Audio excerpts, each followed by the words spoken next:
நான் திருப்பி சொல்கிறேன், முதலமைச்சர் ஆயிட்டீங்க இல்லை, ஒவ்வொருத்தரும் இந்த பக்கம் அந்த பக்கம் இழுத்தாங்கன்னா டிஸ்மிஸ் பண்ணிட்டு நில்லுங்க. அவர் நின்று இப்போ நின்னார் வச்சுங்களேன், 150 200 பிடிப்பார். அப்போ வந்து கம்யூனிஸ்ட் பார்ட்டி இப்படி சொல்கிறான், பிசிகே இப்படி சொல்கிறான், காங்கிரஸ் இப்படி சொல்கிறான்னு எல்லாரும் பின்னாடி போக தேவையில்லை.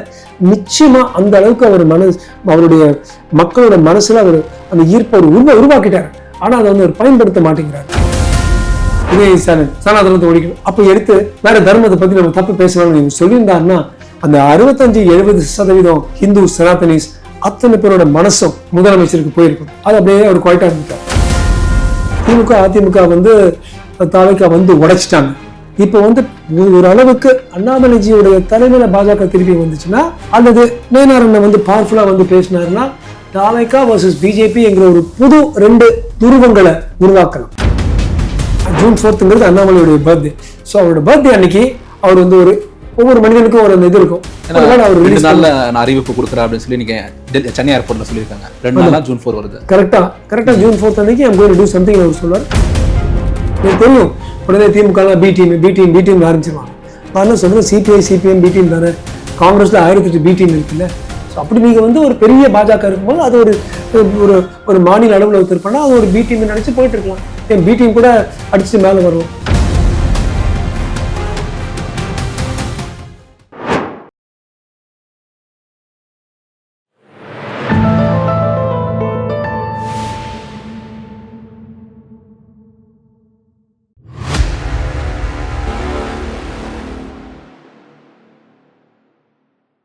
தாமரை டிவி நேயர்கள் அனைவருக்கும் வணக்கம். இன்று நம்முடன் இணைந்திருக்கும் சிறப்பு விருந்தினர் தமிழக பாஜகவின் மருத்துவமனை மாநில செயலாளர் ராஜ்குமார் அவர்கள். சார் வணக்கம். சார் வணக்கம். பிரணாப், நேயர்களுக்கும் வணக்கம். சார், இப்போ 2 முக்கியமான நிகழ்வுகள் இன்னைக்கு நடந்துட்டு இருக்கு. அண்ணாமலை அவர்கள் டெல்லிக்கு பயணம் செய்கிறாங்க, விஜய் அவர்கள் திருச்சியில் ஸ்பீச் கொடுத்துருக்காங்க. முதல்ல அண்ணாமலை அவர்கள் டெல்லி பயணம் தனி கட்சி ஆரம்பிக்க போகிறாங்களா? ஏன்னா இப்போ தமிழகத்தை பொறுத்தளவுக்கு ஒரு லீடர்ஷிப் ஃபேஸ் வச்சு தான் எப்பவுமே பார்ட்டி ரன் ஆகுது. கொள்கைன்னு சொல்லி சொன்னாலுமே அது 100% 99% மக்கள் வந்து நான் கலைஞருக்கு போட்டேன், நான் அம்மாவுக்கு ஓட்டு போட்டேன், எம்ஜிஆருக்கு ஓட்டு போட்டேன் அப்படின்னு சொல்லி சொல்கிறாங்க. இப்போ தமிழக பாஜகவாக இருக்கட்டும், பாஜக எந்த மாநிலத்திலும் சரி லீடர்ஷிப் அப்படின்னு சொல்லி நம்பி போகிறதில்ல, பார்ட்டி வித் டிஃபரன்ஸ் தான் போகிறாங்க. தமிழகத்தில் அண்ணாமலை முன்னிறுத்தல பாஜக ஏதாவது செட்பேக் இருக்குங்களா? கொள்கை ரீதியாக தனி கட்சி ஆரம்பிக்க போகிறாங்களா? நான் ஃபர்ஸ்ட் ஆஃப் ஆல் நான் இது சொன்னாலும் இது வந்து ஒரு பார்ட்டியோட ஒரு பிரதிநிதியை நான் சொல்ல, என்னுடைய தனிப்பட்ட கருத்து நான் இந்த வெளியிருக்கிறேன் ஒரு சமூக ஆர்வலராக. நம்பர் 1, நீ கரெக்டாக சொன்ன போல தமிழ்நாடை பொறுத்த வரைக்கும் personality cult based MGR, Annadurai, ஒரு குரூப் பெரியார் அப்படிதான் இருந்தாங்க. ஸோ இப்போ விசிகேனா 25 வருஷத்துல எல்லாருக்கும் திருமாவளவன் தான் தெரியும், அவர் பார்ட்டி தான் தெரியும். இந்த பார்ட்டியோட கொள்கைகள் இப்படி அப்படி சொல்ல மாட்டாங்க.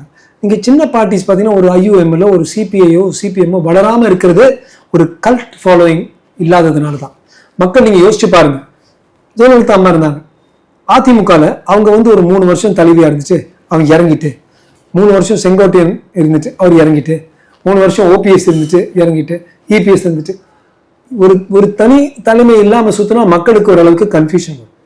தமிழ்நாடு பாலிடிக்ஸ் எப்படின்னா ஒரு மனிதன் விஜய் வந்து எலெக்ஷனுக்கு நிற்கும் போது ஒரு பெரிய நல்ல விஷயம் ஒன்று பண்ணார். அவர் எல்லா இடத்தையும் என்ன சொல்றாரு, கிழக்கு திருச்சியில விஜய், மேற்கு திருச்சியில விஜய்.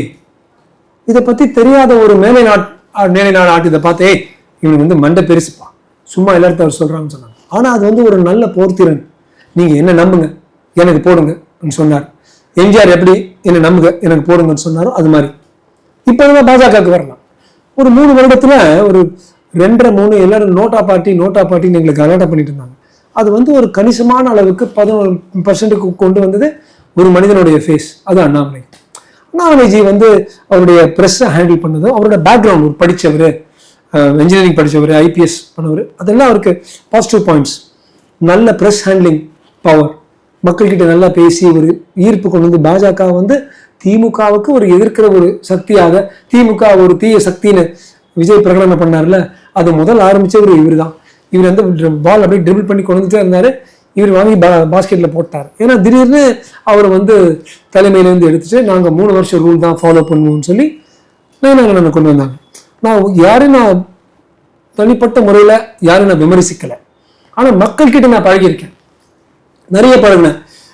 மற்றவங்க எங்கள் தலைவர்கள் பார்த்தார்களோ இல்லையோ, நான் கணிசமான அளவுக்கு மயிலாப்பூர் ஏரியாலையும் சவுத் சென்னையிலையும் எல்லாரோடையும் பேசி பழகி ஒரு வருஷத்துக்கு மேலே பழகினால அவங்களுடைய எண்ணங்கள் எனக்கு தெரியும். They want one face. அந்த ஃபேஸ் இருந்தால் ஓட்டு போடுவாங்க. இந்த வாட்டி விஜய் ஃபேஸ்க்கு போட்டாங்க. அந்த இன்னொரு வாட்டி போட்டது வந்து ஸ்டாலின் முகத்துக்கு, அல்ல கருணாநிதி கலைஞர் முகத்துக்கு, ஜெயலலிதா முகத்துக்கு. ஸோ பாஜக வந்து எங்களுடைய ரூல்ஸ் ஒவ்வொரு மாநிலத்துக்கு 3 வருடம் தான் இருக்க முடியும்.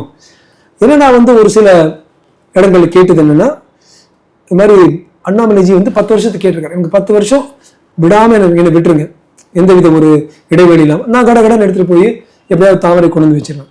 இட்ஸ் அ ஃபேர் கிரை. ஏன்னா இப்போ வந்து திமுக அதிமுக வந்து தாவைக்கா வந்து உடைச்சிட்டாங்க. இப்போ வந்து ஒரு அளவுக்கு அண்ணாமலைஜியுடைய தலைமையில பாஜக திருப்பி வந்துச்சுன்னா, அல்லது நேனாரண்ணன் வந்து பவர்ஃபுல்லாக வந்து பேசினாருன்னா, தாவைக்கா வர்சஸ் பிஜேபி என்கிற ஒரு புது 2 துருவங்களை உருவாக்கலாம்.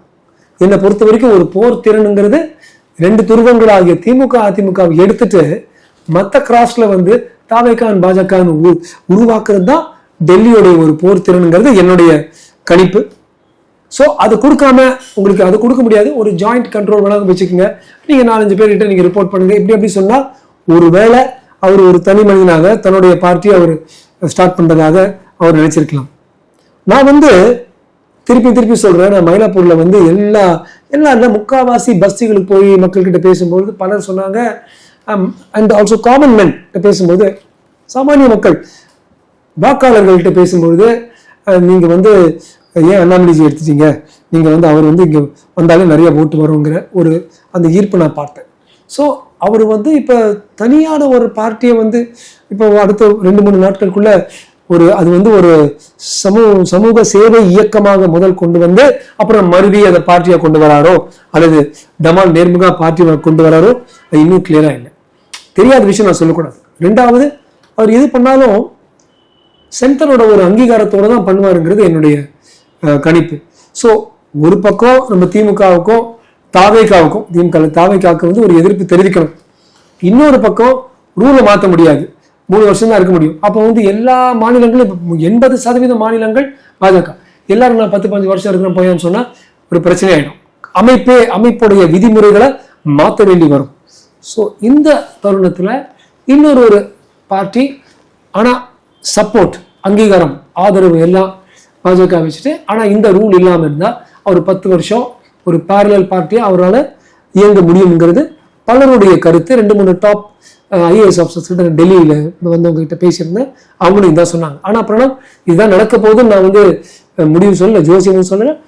லைக்லி ஆனா ஆரம்பிச்சாங்கன்னா மத்திய தலைமையோடைய ஆசீர்வாதத்தோட ஆரம்பிப்பாங்க. நிச்சயமா மத்திய தலைமை எதிர்த்து போங்க, நீங்க எனக்கு நீங்க கொடுக்கல, நான் வந்து யாருன்னு காட்டுறேன். நிறைய பேர் அது மாதிரி சித்தரிச்சிருக்காங்க. அவர் அப்படி பண்ண மாட்டாரு. அது வந்து நல்ல ஒரு போர் திறனும் இல்லை. சரி, இப்போ அண்ணாமலை அவர்கள் வந்து சென்னை ஏர்போர்ட்லேருந்து கோயம்புத்தூர் போகிறாங்கன்னா, சென்னை ஏர்போர்ட்டில் ஏறும் ஒரு ப்ரெஸ் மீட்டு, கோயம்புத்தூர் இறங்கணும்னு ஒரு ப்ரெஸ் மீட்டு, இந்த ஒரு 1 hour கேப்பில் என்ன நியூஸ் நடக்குதோ அதை அப்டேட் பண்ணிட்டு அது கோயம்புத்தூர் ஏர்போர்ட்லேருந்து வெளியே வரதுக்குள்ள ஒரு ப்ரெஸ் மீட் வைக்கிற அந்த அண்ணாமலை அவர்கள் இப்போ கடந்த ஒரு 2 மாசமா பயங்கரமான ஸ்பெகுலேஷன் இருக்கு, எலெக்ஷன் ரிசல்ட்டுக்கு அப்புறம் தனி கட்சி ஆரம்பிக்க போறாங்கன்னு. இதெல்லாம் டாக்ஸ் வரட்டும் அவரே அலோவ் பண்ணிட்டாரா? ஏன்னா ஒரு இது கொடுத்துருக்கோம்ல, கிளாரிஃபிகேஷன் கொடுத்துருக்கோம்ல, இவ்வளோ டாக்ஸ் போகுது, அட்லீஸ்ட் ஒரு ட்வீட்டாக போட்டுருக்கலாம், எல்லாம் அந்த விமர்சனத்தை தவிருங்க, அந்த மாதிரி ஒரு ஃபார்மாலிட்டியாவது பண்ணுவாங்க. ஆனா அண்ணாமலை அது கூட பண்ணல, டாக்ஸ் வரட்டும்னு விட்டாங்க. நான் நினைக்கிறேன் அது ஒரு டிமாண்ட் சப்ளை பாத்தீங்கன்னா, ஒரு demand creation, demand supply miss match மாதிரி. இப்போ நீங்க கேட்குறீங்க பார்த்தீங்கன்னா, பலர் அது மாதிரி அவர் எப்போ போடுவாருன்னு பார்க்குறாங்க. நம்ம அஜித் குமார் சிண்ட்ரோம் வேணும், கரெக்டாக இருப்பார், ஒரு படம் கொண்டு வருவார், கரெக்டாக இருப்பார், ஒன்றுமே பண்ண மாட்டோம். ஒரு வருஷத்துக்கு அப்புறம் ரேசிங் எல்லாம் முடிச்சு இன்னொரு படம் வரும், அப்போ ஒரு மாஸ் ஓப்பனிங் இருக்கும். அது மாதிரி இப்போ விஜய் சேதுபதி பார்த்தீங்கன்னா டப்புக்கு நடிச்சுட்டே இருப்பாங்க. பட் அஜித் குமாருக்குன்னு ஒரு தலைக்கு ஒரு மாஸ் இருக்கு வச்சுங்களேன்.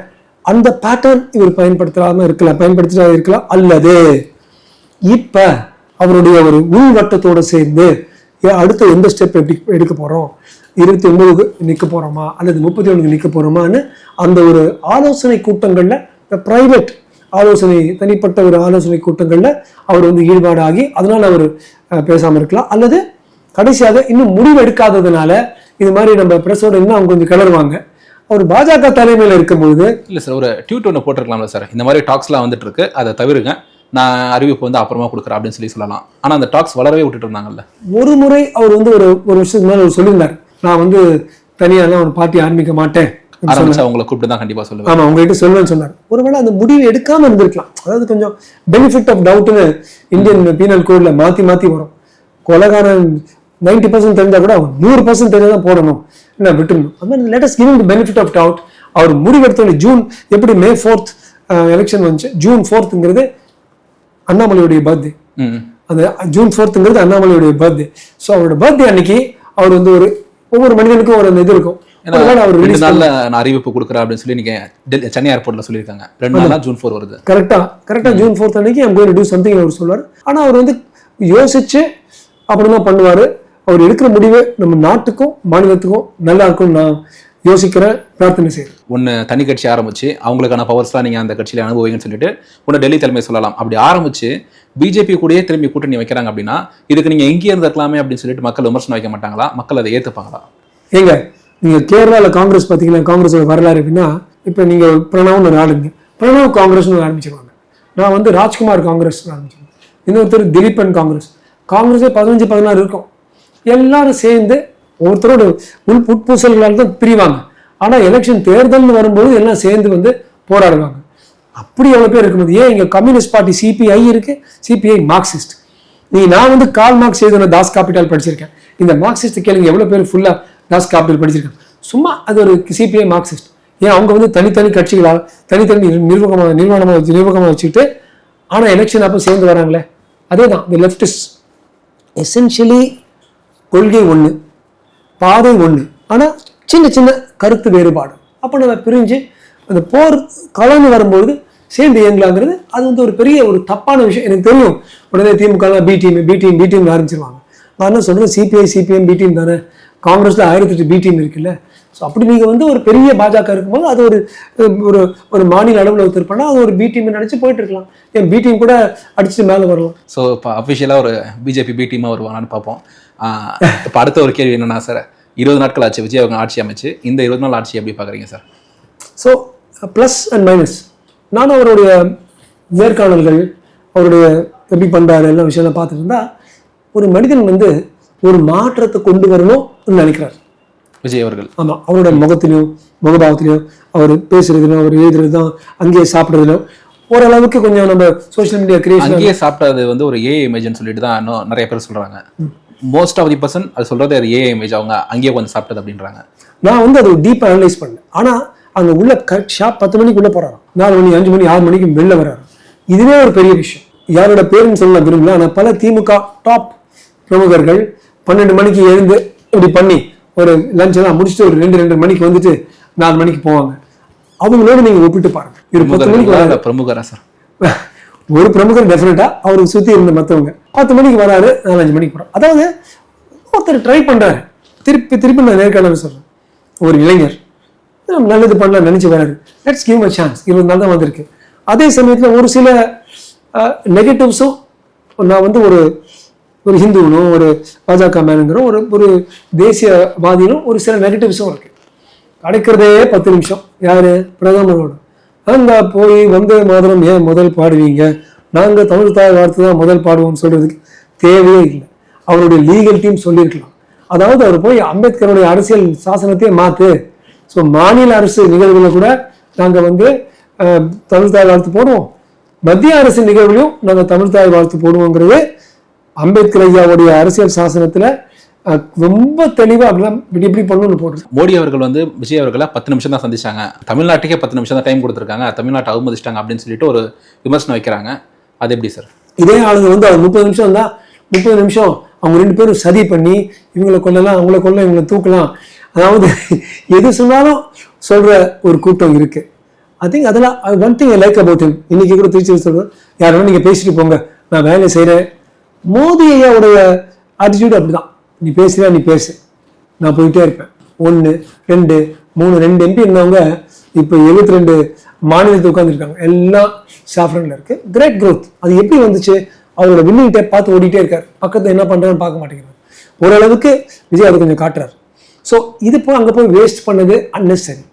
2வது விஷயம், கொஞ்சம் இந்த VCK, communist party, Indian union Muslim league இவங்களுடைய தாக்கம், ஏனென்றால் அவருடைய கூட்டணி ஆட்கள் அவங்களுடைய தாக்கம் கொஞ்சம் அதிகமாக எனக்கு தெரியுது. ஃபார் எக்ஸாம்பிள், தேவையில்லாமல் ஒரு திருச்செந்தூரில் போய் அந்த ஐயங்களை நோண்டி விடுறது, அல்லது ஆலோசகர், சபாநாயகர், முதலமைச்சர், 2-3 டாப் மோஸ்ட் அமைச்சர் எல்லாம் நிதி அமைச்சர் எல்லாமே ஒரே ஒரு தர்மத்தை இருக்கிறது வந்து இதுவே நீங்க நினைச்சு பாருங்க.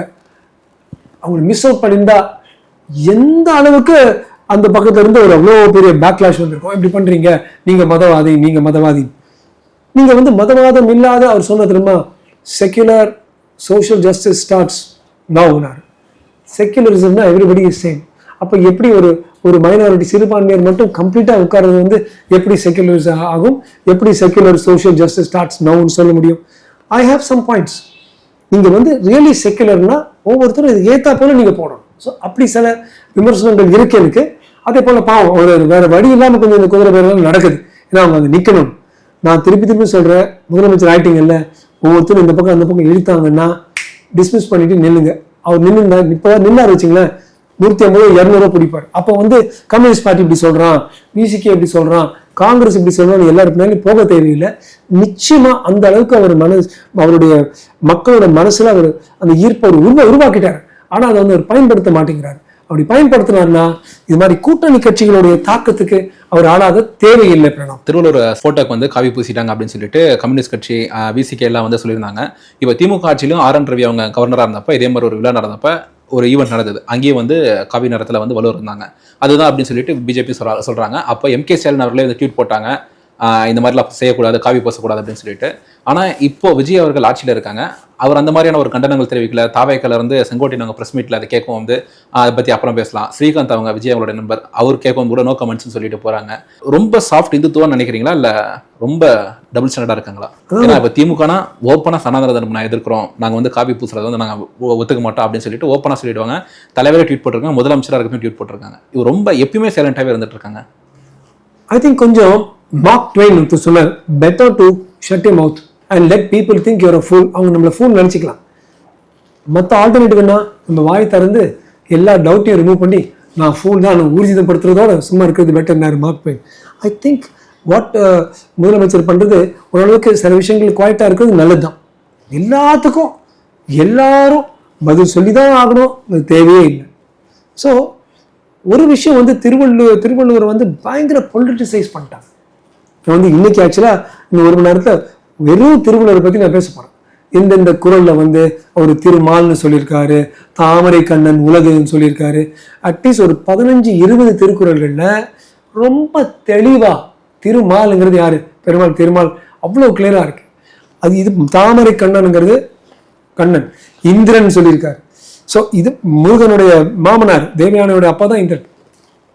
திருவள்ளுவரை பத்தி ரொம்ப சயின்டிஃபிக்கா ஆய்வு பண்ணா ரொம்ப கிளியரா அவர் வந்து இந்திக் தர்மம், அதாவது இந்து/ஜெயின், அதாவது மறுபிறப்பு இருக்கு, ஏன்னோ பிறவி பெருங்கடலை வந்து தாண்டணும், நீந்தி தாகணும், இந்திரன், சிவன், மால் இதெல்லாம் இருக்கு, பெருமாள் இதெல்லாம்.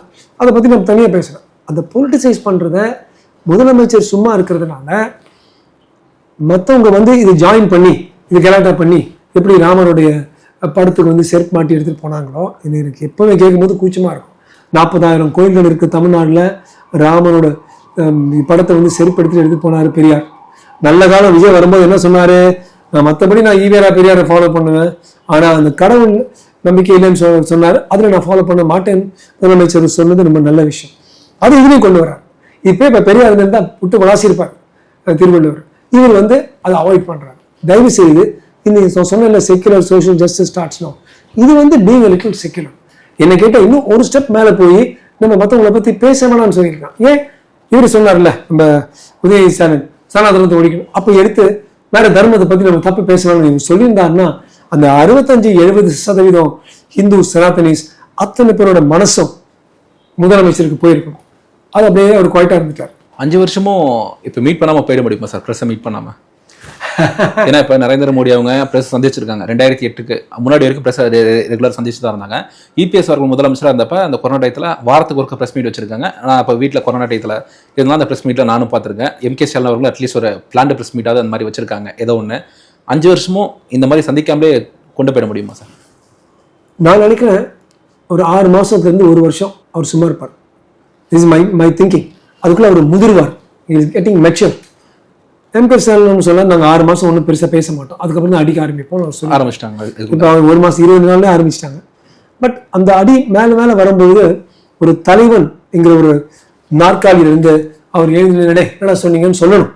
ஸோ இவங்க இது மாதிரி அடிக்க அடிக்க அடிக்க அவர் எழுந்து திருப்பி அவர் கொடுப்பாருன்னு நினைக்கிறேன். அது என்னுடைய ஒன்லி ரிக்வஸ்ட் இஸ் போதிய அளவுக்கு அந்த நாலேஜ் பேங்க் அவர் ஏற்றி டக்கு டக்கு டக்குன்னு ஒவ்வொரு விஷயம் சரியா ஆன்சர் பண்ணணும். இல்லைன்னா என்ன ஆகும், அது ரொம்ப உல்ட்டாக போய் இதை எடுத்து இந்த பிரஸ் மீட் வந்து திமுகவுடைய வர்ச்சுவல் வாரியர்ஸ் எடுத்து சன்னா பின்ன ஆக்கிடுவாங்க.